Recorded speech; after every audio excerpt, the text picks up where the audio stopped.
Jude കേസിൽ ഗീതികയും ഭദ്രയും ജയിലിൽ പോയാൽ അപർണയുടെ ഭാവി എന്താകുമെന്ന് ചർച്ച ചെയ്യുന്ന പുത്രൻ വക്കീലും സേവ്യറും. അപർണയ്ക്ക് അനുഭവിക്കാൻ ഒരുപാട് സ്വത്തുണ്ടെന്നും കാണാതായ കുഞ്ഞിനെ കണ്ടുകിട്ടിയാൽ അത് സേവ്യറിന് ഗുണം ചെയ്യുമെന്നും പുത്രൻ വക്കീൽ സേവ്യറിനോട് പറയുന്നു. ആശങ്കപ്പെടുന്ന സേവ്യർ. സ്വന്തം വീട്ടിലേക്ക് താമസം മാറുന്ന അപർണയും മഹേന്ദ്രനും. ഈ വീട്ടിൽ തനിക്ക് വരാൻ താല്പര്യമുണ്ടായിരുന്നില്ലെന്നും തന്റെ കുഞ്ഞ് നഷ്ടപ്പെട്ട വീടാണിതെന്നും അപർണ പറയുന്നു. മഹേന്ദ്രന്റെ വീട്ടിലേക്ക് വരുന്ന സൈമൺ പണിക്കർ. ഗീതികയ്ക്ക് മുമ്പ് മാനസിക രോഗമുണ്ടായിരുന്നോ എന്ന് സൈമൺ മഹേന്ദ്രനോട് ചോദിക്കുന്നു.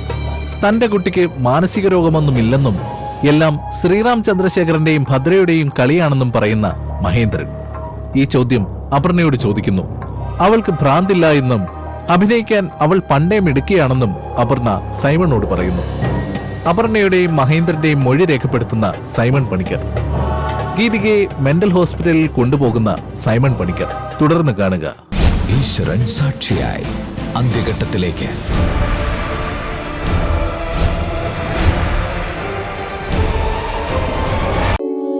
ഈശ്വരൻ സാക്ഷിയായി ഇനി 5 എപ്പിസോഡുകൾ മാത്രം. വനിതേ, നമ്മുടെ ഭദ്രൻ സാറല്ലേ അവിടുത്തെ സൂപ്രണ്ട്? അതെ സാറേ. ആ അയാളുടെ ഇവളുടെ കളി വല്ലതും നടക്കും നമുക്ക് കാണാം. നിന്റെ തന്തയും ചേച്ചിയൊക്കെ പറയുന്ന നിനക്കൊരു രോഗവും ഇല്ലെന്നാ. എല്ലാം ഞാൻ എഴുതി അങ്ങോട്ട് മേടിച്ചിട്ടുണ്ട്. പിന്നെ നിന്റെ വക്കീല് കോടതിയിൽ പറഞ്ഞ നീണ്ട 12 വർഷത്തെ നിന്റെ മാനസിക രോഗം ഉണ്ടല്ലോ, അങ്ങനെ ഒരു ഒറ്റ ദിവസം കൊണ്ട് തീർത്തു തരുവടി. അമ്മാതിരി ഒരിടത്തേക്കാ നമ്മൾ പോണത്.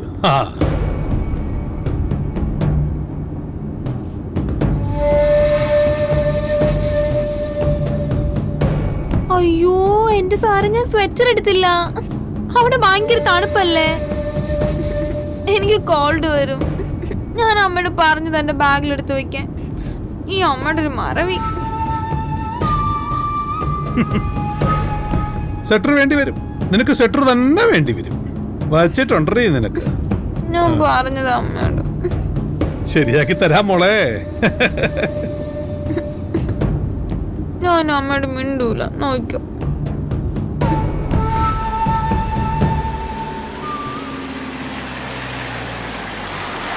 ആഹാ, ഇന്നും പുതിയ കേസുണ്ടല്ലോ.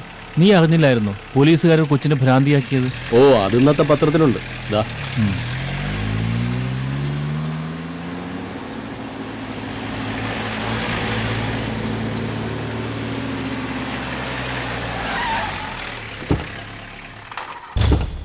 ഇറക്കി കൊണ്ടുവാ. അടി അകത്തോട്ട് കൊണ്ടുവെക്കോ.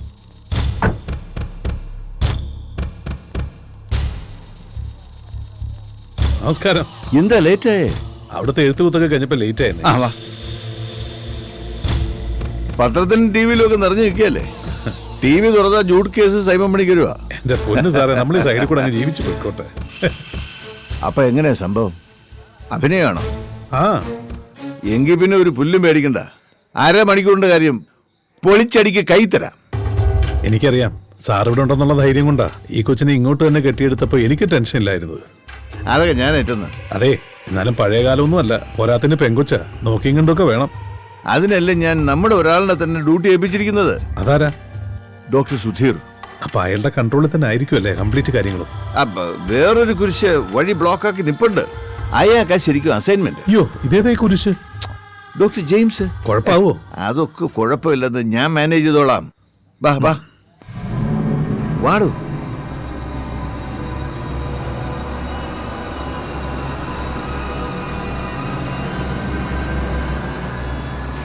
റിമാൻഡില്ല?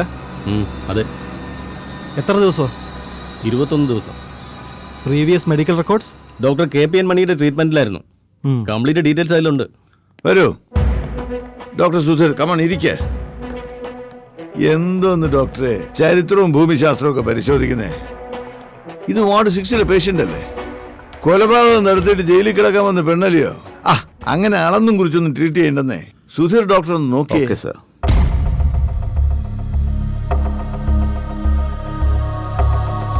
ബട്ട് സാർ, നമ്മുടെ മുന്നിൽ വരുന്ന പേഷ്യന്റ് ആണ്. ട്രീറ്റ്മെന്റ് കൊടുക്കുക എന്നുള്ളതാണ് നമ്മുടെ ഡ്യൂട്ടി. അതൊന്നും അന്വേഷിച്ച് ഡോക്ടർ ജെയിംസ് മെനക്കെടണ്ട. അതൊക്കെ ഡോക്ടർ സുധീർ നോക്കിക്കോളും. സാറിന് ട്യൂസ്ഡേ ആണ്. ട്യൂസ്ഡേ കേസ് അറ്റൻഡ് ചെയ്തത് ഞാനല്ലേ? ദിവസവും ക്രമമൊന്നും ഡോക്ടർ നോക്കണ്ട. ഫോറൻസിക് വാർഡിലേക്കുള്ള പേഷ്യന്റ് അല്ലേ? ഇതെന്റെ ഓർഡറാ. ഡോക്ടറെ, അവളത്തി വയലന്റ് ആണെന്നാ സാറ് പറയുന്നത്. അപ്പൊ പിന്നെ ഇഞ്ചക്ഷനിലും മരുന്നിലും ഒന്നും ഒതുങ്ങത്തില്ല. ആ നമുക്ക് നോക്കാം. വരൂ സാറേ.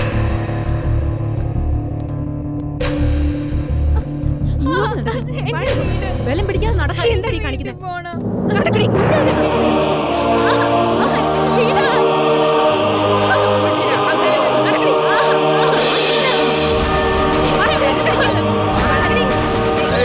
അഞ്ചാം നമ്പർ റൂമിലേക്ക് കൊണ്ടോ. അഞ്ചാം നമ്പർ റൂമിലേക്ക്.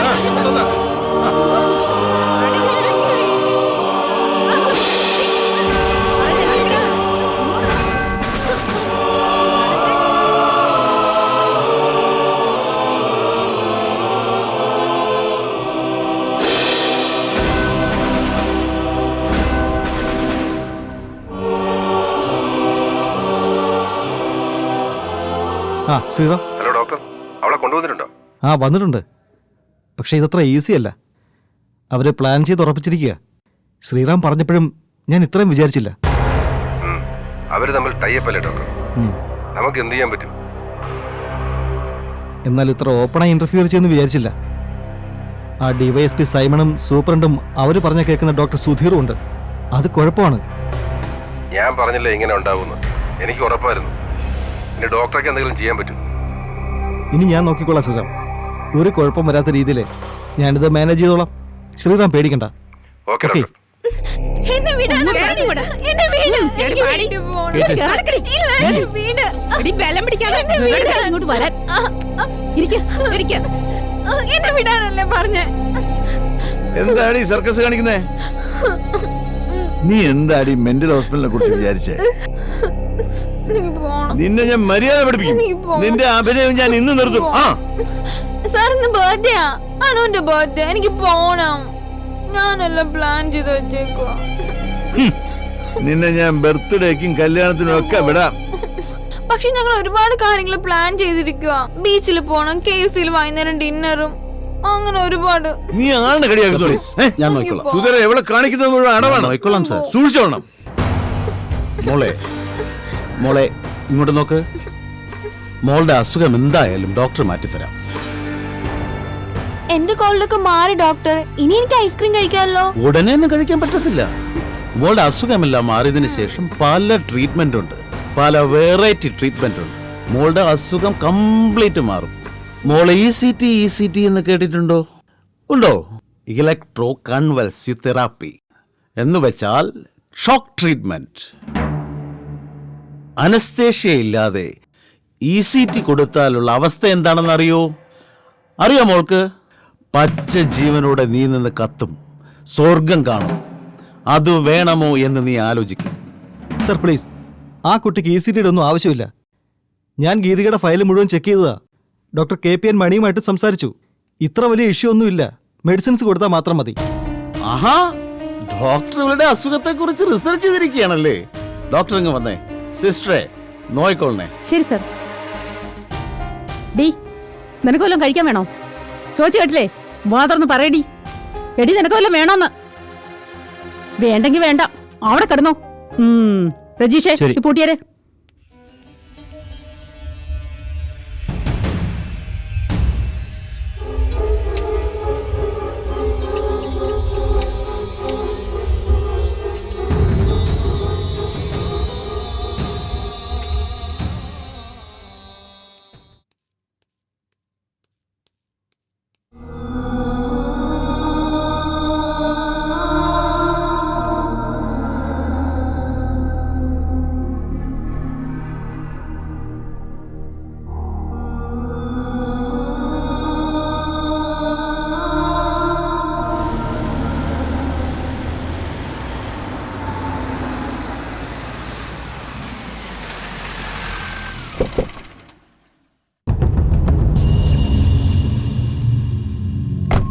വാ.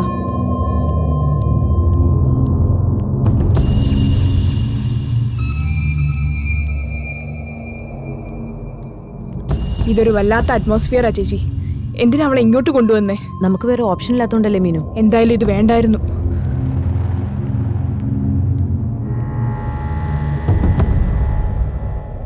സെൽ നമ്പർ 8 എവിടെയാ? ആ വഴി പോയാ മതി.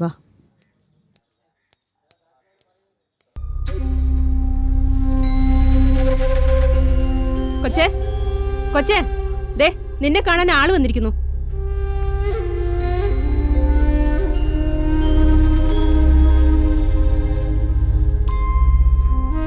മോളെ ഇങ്ങോട്ട് വാ വാ.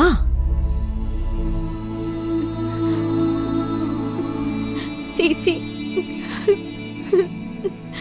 എനിക്ക് വയ്യ ചേച്ചി, എനിക്കിനി വയ്യ, എനിക്കിനൊന്നും സഹിക്കാൻ വയ്യ. ഇത്രയും ദിവസം ഞാൻ പിടിച്ചു നിന്നു, ഒരക്ഷരം ഞാൻ മിണ്ടിയിട്ടില്ല. ചേച്ചി പറഞ്ഞതുപോലൊക്കെ തന്നെ ഞാൻ പെരുമാറിയതും. എനിക്കിനി വയ്യ. മോളു, നിന്നെ അവർ ഉപദ്രവിച്ചോ? പോലീസുകാരും ഡോക്ടർമാരും എല്ലാവരുടെ മുമ്പിൽ ഞാൻ പിടിച്ചു നിൽക്കുക. എനിക്കിനി വയ്യ. ഗീത, നീ വിഷമിക്കാതെ. എനിക്കറിയാം നീ നന്നായിട്ട് സഫർ ചെയ്യുന്നുണ്ട്. പക്ഷെ കുറച്ച് ദിവസങ്ങൾ, ജീവിതകാലം മുഴുവൻ കഷ്ടപ്പെടാതിരിക്കാൻ ഒരു ശ്രമം നടത്തുകയല്ലേ. ഇനി അവരെനിക്ക് ഷോക്ക് ട്രീറ്റ്മെന്റ് തരാൻ പോവാണെന്ന് പറഞ്ഞത്. അതിനൊന്നും ഞങ്ങൾ സമ്മതിക്കില്ല. അങ്ങനെ നിന്നെ അവരൊന്നും ചെയ്യില്ല. അതവര് നിന്നെ വെറുതെ പേടിപ്പിക്കാൻ വേണ്ടി പറയുന്നതല്ലേ. നമുക്കിവിടെ ഡോക്ടേഴ്സ് ഉണ്ട്. ആ ഡോക്ടർ ജെയിംസ്, അയാൾ നിന്നെ ഇവിടെ ഒന്ന് കണ്ടില്ലേ?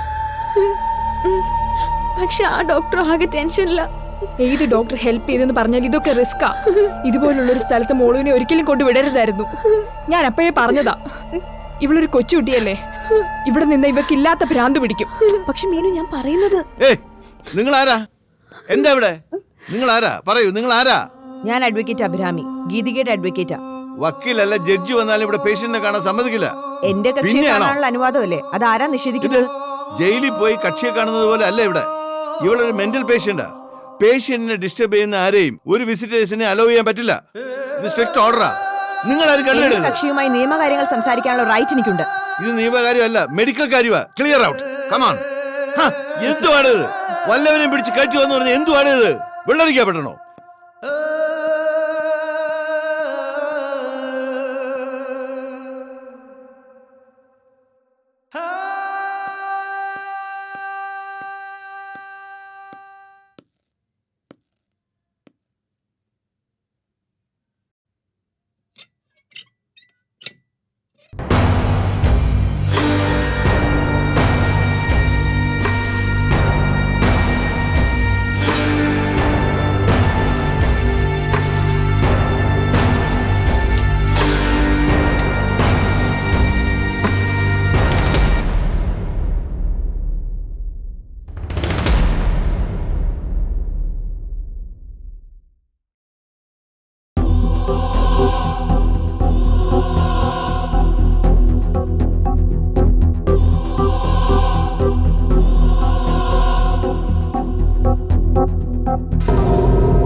ആ മെന്റൽ ഹോസ്പിറ്റൽ, ആ സ്ഥലം ഡേഞ്ചറസാ. അപ്പു ഇൻവോൾവ്ഡായ ആ കന്യാകുമാരി ഇൻസിഡന്റിനെ കുറിച്ച് എനിക്ക് കിട്ടിയ മൊഴികളൊക്കെ പരസ്പര വിരുദ്ധമാണ്.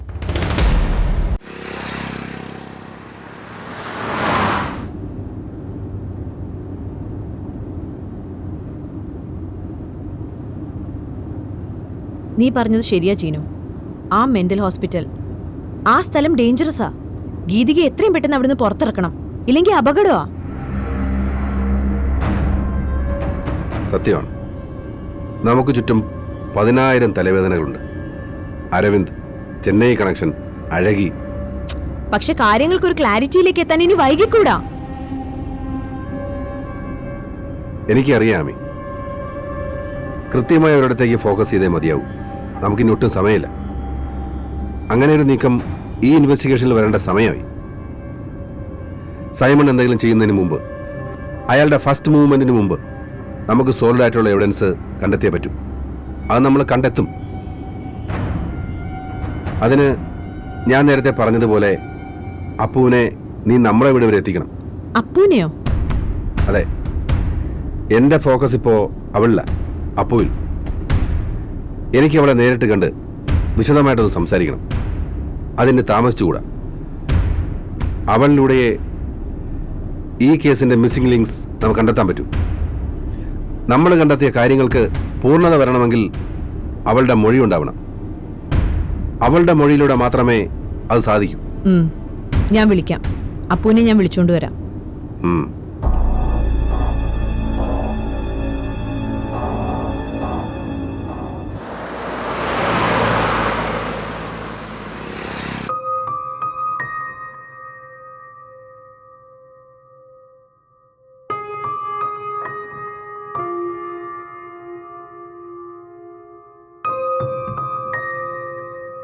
കുഞ്ഞ് മിസ്സായതിന് പിന്നിൽ സേവ്യറും ഭദ്രയും തന്നെയാണ്. അങ്ങനെയാണ് അപ്പു വിശ്വസിക്കുന്നത്, അല്ലേ? സംശയിക്കാനാണെങ്കിൽ എനിക്ക് പലരെയും സംശയമാണ്, എല്ലാവരെയും സംശയമാണ്. ഇത് ഞങ്ങൾ പോലീസുകാരുടെ കുഴപ്പമാണ്. സംശയിക്കുമ്പോൾ എല്ലാവരെയും അങ്ങ് സംശയിക്കും. ആരെയും അങ്ങ് വെറുതെ നിരപരാധിയായിട്ട് വിടത്തില്ല.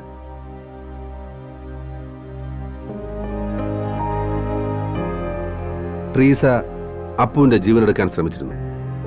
അപ്പുവിന്റെ കുഞ്ഞിനെ അപകടപ്പെടുത്താനും ശ്രമിച്ചിരുന്നു. ഇതൊക്കെ അപ്പു വിശ്വസിക്കുന്നുണ്ടോ? ഉണ്ടോ?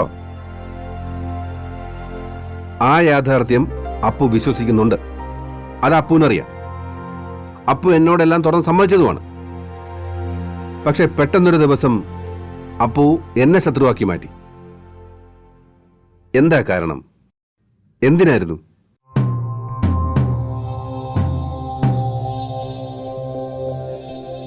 ആമി, ഞാൻ അപ്പുവിനെ ട്രാപ്പ് ചെയ്യാൻ നടക്കുന്ന ഒരാൾ. സേവ്യറിനും ഭദ്രയ്ക്കും ഒപ്പം നിന്ന് ഈ കേസിൽ അപ്പുവിനെ കുരുക്കാൻ ശ്രമിക്കുന്നു. അങ്ങനെ അപ്പു മാറി ചിന്തിക്കാൻ തുടങ്ങിയത് അന്നു മുതലാണ്. ഞാൻ അരവിന്ദനെയും കുട്ടി അപ്പുവിന്റെ വീട്ടിൽ ചെന്ന ആ ദിവസം മുതൽ. എന്റെ ചോദ്യങ്ങൾക്ക് മുന്നിൽ ഉത്തരം പറയാനാവാതെ അപ്പു പതറി നിന്ന ആ ദിവസം, അന്നു മുതലാണ് ഈ അപ്പുവിനെ ശത്രുവായിട്ട് കണ്ടു തുടങ്ങിയത്. എന്താ അപ്പു അരവിന്ദനെ ഭയക്കാൻ കാരണം?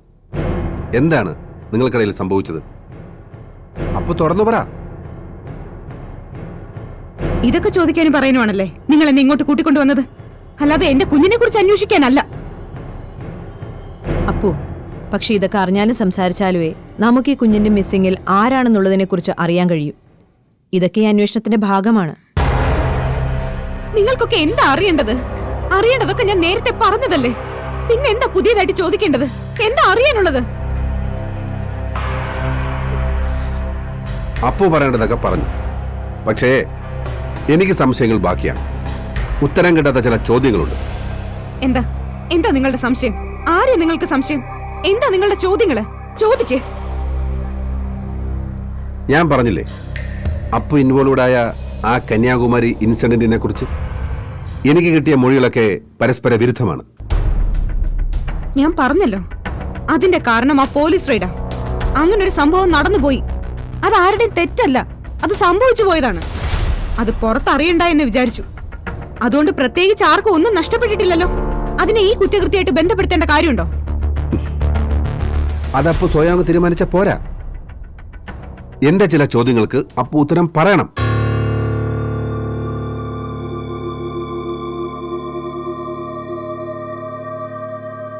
അപ്പു അരവിന്ദൻ തമ്മിൽ എന്റെ മുന്നിൽ വെച്ച് അന്നത്തെ ദിവസം മീനാക്ഷിയുടെ വീട്ടിൽ വെച്ച് കണ്ടതിന് ശേഷം പിന്നീട് നേരിൽ കണ്ടിരുന്നോ? ഇല്ല. ഫോൺ ചെയ്തിരുന്നോ? ഇല്ല. അതെന്താ പരസ്പരം കോണ്ടാക്ട് ചെയ്തിരുന്നേ? അത് അവൻ എന്നെ ചീറ്റ് ചെയ്തവനാ. അവനെ എനിക്ക് കാണണമെന്ന് തോന്നിയില്ല, അത്രേ ഉള്ളൂ. അപ്പു അരവിന്ദനെ ഒരു ശത്രുവായിട്ടാണ് കാണുന്നത്. അവനെ കാണുന്നതോ സംസാരിക്കുന്നതോ അപ്പുവിന് ഇഷ്ടമല്ല. അല്ല.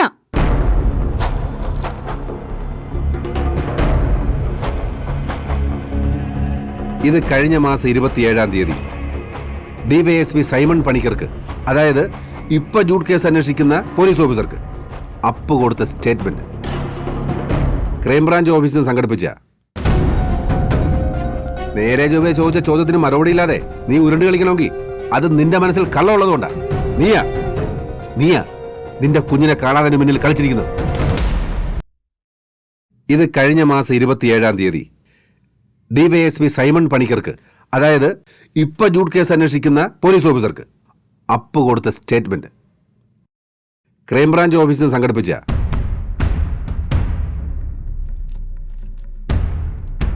ഇതിലെന്താ എഴുതിയിരിക്കുന്നറിയോ? അപ്പുവിനോടുള്ള സൈമന്റെ ചോദ്യം, അരവിന്ദ് ഫ്രണ്ടാണോ? അപ്പുവിന്റെ മറുപടി, അതെ. നിങ്ങൾ തമ്മിൽ പ്രശ്നങ്ങൾ എന്തെങ്കിലും ഉണ്ടോ? മറുപടി, ഇല്ല. നിങ്ങൾ തമ്മിൽ ഇടയ്ക്ക് പരസ്പരം കോണ്ടാക്ട് ചെയ്യുമായിരുന്നോ? മറുപടി, ഉണ്ട്. ഈ പറഞ്ഞ അരവിന്ദനെ പറ്റിയാണ് ഞാൻ ചോദിച്ചത്.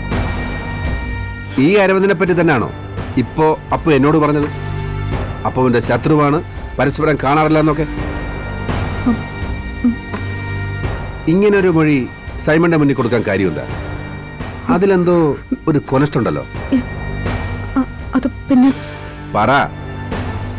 എന്റെ ചോദ്യം വളരെ ക്ലിയർ ആണ്, അതുകൊണ്ട് ഉത്തരവും ക്ലിയർ ആയിട്ട് തന്നെ കിട്ടണം. ഇതിന്റെ മറുപടി എന്തിനാ ഞാൻ നിങ്ങളോട് പറയുന്നത്? ഇപ്പൊ ഈ കേസ് അന്വേഷിക്കുന്നത് ആ ഓഫീസർ അല്ലേ, ഞാൻ അയാളോട് പറഞ്ഞോളാം. എന്താ അപ്പു ഇങ്ങനെ ഇടം തിരിഞ്ഞു നിൽക്കുന്നത്? എന്നോടുള്ള കാര്യം അങ്ങ് പറ. ഞാൻ പറഞ്ഞില്ലേ, ഞാൻ എല്ലാ പുതിയ ഓഫീസറോട് പറഞ്ഞതാ. അയാൾക്ക് എന്നെ കുറിച്ച് ഒരു സംശയമില്ല. പിന്നെ നിങ്ങൾ എന്തിനാ ആവശ്യമില്ലാത്ത ചോദ്യങ്ങളൊക്കെ എന്നോട് ചോദിക്കുന്നത്? നിങ്ങളിപ്പോ പോലീസിലാണോ? നിങ്ങളാണോ ഈ കേസ് അന്വേഷിക്കുന്നത്? നിങ്ങളുടെ ഒരു ചോദ്യത്തിന് ഉത്തരം പറയേണ്ട ബാധ്യത എനിക്കില്ല. വലിയ അധികാരം അവകാശമൊക്കെ പറഞ്ഞ് ഒഴിഞ്ഞു മാറാനുള്ള ശ്രമമാണല്ലേ? നേരെ ചൊവ്വേ ചോദിച്ച ചോദ്യത്തിന് മറുപടി ഇല്ലാതെ നീ ഉരുണ്ട് കളിക്കണമെങ്കിൽ അത് നിന്റെ മനസ്സിൽ കള്ളമുള്ളതുകൊണ്ടാ, നിനക്ക് പറയാനൊന്നും ഇല്ലാത്തോണ്ടാ.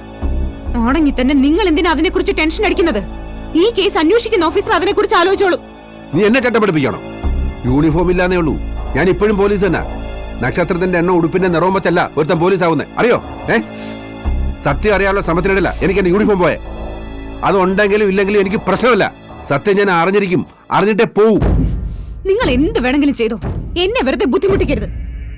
നിങ്ങളല്ലേ എന്റെ കുഞ്ഞിനെ കുറിച്ച് ചില കാര്യങ്ങൾ അറിയാനുണ്ടെന്ന് പറഞ്ഞ് എന്നെ ഇങ്ങോട്ട് വിളിച്ചു വരുത്തിയത്? ഇതിനാണോ വിളിപ്പിച്ചത്? പറ. അപ്പോ ഒന്ന് കാമാവ്, സമാധാനമായിട്ട് മറുപടി പറയേ. അപ്പുവിനെ സഹായിക്കാന്നുള്ളതാണ് ഞങ്ങളുടെ ഉദ്ദേശം. അപ്പുവിന്റെ ഭാഗത്ത് എന്ത് മിസ്റ്റേക്ക് ഉണ്ടെങ്കിലും നമുക്ക് സമാധാനം ഉണ്ടാക്കാം. ഞാനൊരു വക്കീലല്ലേ, എന്നോട് എന്ത് വേണമെങ്കിലും തുറന്നു പറയാം. എനിക്ക് നിങ്ങളോടൊന്നും പറയാനില്ല. അവിടെ നിൽക്കടി. നിന്റെ കുഞ്ഞെവിടെ? കുഞ്ഞോ? അതെ, നിന്റെ കുഞ്ഞ്. എന്റെ കുഞ്ഞ് എവിടെയാണെന്ന് നിങ്ങൾക്കല്ലേ അറിയാവുന്നത്? നിങ്ങളൊക്കെ കൂടെ അല്ലേ, നിങ്ങളുടെ ആൾക്കാരല്ലേ എല്ലാം ചെയ്തു കൂട്ടിയിരിക്കുന്നത്? ഭദ്രയോട് ചോദിക്കും, അവര് പറയും. നീയാ നിന്റെ കുഞ്ഞിനെ കാണാതെ മുന്നിൽ കളിച്ചിരിക്കുന്നത്. ഞാനോ? നിങ്ങൾ എന്തൊക്കെയാ പറയുന്നേ? അതെ, നൊന്തുപെറ്റ കുഞ്ഞിനെ നീ തന്നെ ആരും അറിയാതെ ഒളിച്ചു കടത്തിയത്. അതിന്റെ കാരണം എനിക്കറിയേണ്ടത്. നിങ്ങൾക്ക് ഭ്രാന്താണോ? നിങ്ങൾ എന്തൊക്കെയാ പറയുന്നേ? എന്റെ കുഞ്ഞിനെ ഞാനോ? ആ കുഞ്ഞ് നിന്റെ കൺവെട്ടത്ത് വളർന്ന അത് നിനക്കെന്നും ആപത്താണ്. ആ കുഞ്ഞിന്റെ അച്ഛനാരാണെന്ന് കണ്ടുപിടിച്ചൊരു അന്വേഷണം പോയാ അന്ന് നിന്റെ കള്ളക്കളി മുഴുവൻ പൊളിയും. നീ കെട്ടിപ്പൊക്കി വച്ചിരിക്കുന്ന ഈ ജൂഡിന്റെ ദുഃഖപുത്രി എന്ന ഇമേജ് അപ്പ പൊളിഞ്ഞു വീഴും. നീ ആരോടും പറയാതെ മറച്ചു വെച്ച എല്ലാ രഹസ്യങ്ങളും അന്ന് നിനക്ക് പോലീസിനോട് പറയേണ്ടി വരും. അതുകൊണ്ട് ആ അപകടം മനസ്സിലാക്കി നീ ഒഴിവാക്കി നിന്റെ കുഞ്ഞിനെ. അതല്ലേ സത്യം? പറ പറ. നിങ്ങൾ എന്തൊക്കെയാ പറയുന്നേ? ഞാൻ എന്റെ കുഞ്ഞിനെയോ? സത്യം. അത് എങ്ങനെ ഒളിപ്പിച്ചു വെച്ചാലും ഒരു നാൾ പുറത്തു വരും. നീ രക്ഷപ്പെടുമെന്ന് വിചാരിക്കണ്ട. നിങ്ങൾ മനഃപൂർവ്വം എന്നെ ട്രാപ്പ് ചെയ്യല്ലേ? നിങ്ങൾക്ക് എല്ലാം അറിയാം. എല്ലാം അറിഞ്ഞിട്ട് നിങ്ങൾക്ക് വേണ്ടപ്പെട്ടവരെ രക്ഷിക്കാൻ എന്നെ ഇത് കയറി കുരുക്കാൻ നോക്കുകയല്ലേ? സമ്മതിക്കില്ല ഞാൻ. വെറുതെ വിടില്ല ഞാൻ നിങ്ങളെ, വെറുതെ വിടില്ല. അപ്പു, അപ്പു ഇവിടെ നിക്ക. അപ്പു, അവിടെ നിക്കാനല്ലേ പറഞ്ഞത്? ഞാൻ നിന്നെ ഡ്രോപ്പ് ചെയ്യാം. വേണ്ട, എനിക്ക് ആരുടെ സഹായം വേണ്ട. എല്ലാവരുടെ ഉള്ളിലിരിപ്പ് മനസ്സിലായി. എല്ലാവരുടെയും മനസ്സെനിക്ക് പിടികിട്ടി. അപ്പു അവിടെ നിക്കാൻ വേണ്ടെന്ന് പറഞ്ഞില്ലേ? അപ്പു വേണ്ടാമേ, അവള് പോകോട്ടെ. ഓടി ഓടി അവൾ എവിടം വരെ പോകും നോക്കാം. എത്ര ഓടിയാലും അവക്ക് പോകാൻ കഴിയുന്നൊരു ലിമിറ്റ് ഉണ്ടല്ലോ. അവള് പോട്ടെ. എന്നാലും ചീനു, ഇവളെന്തിനാ ഇത്ര ഹൈപ്പർ ആയത്? ഞാൻ പറഞ്ഞില്ലേ, അത് തന്നെ കാര്യം. അവളുടെ ഉള്ളിൽ ചില സത്യങ്ങൾ കിടന്ന് കുറുകുന്നുണ്ട്. നിൽക്കക്കളിയില്ലാതെ വന്നപ്പോഴാ അവൾ കിടന്ന് വയലന്റ് ആവുന്നു. പക്ഷേ ഇവളിവിടെ കാണിച്ചാലും പറഞ്ഞാലും ഒക്കെ ചില കണക്ഷൻസ് ഉണ്ട്.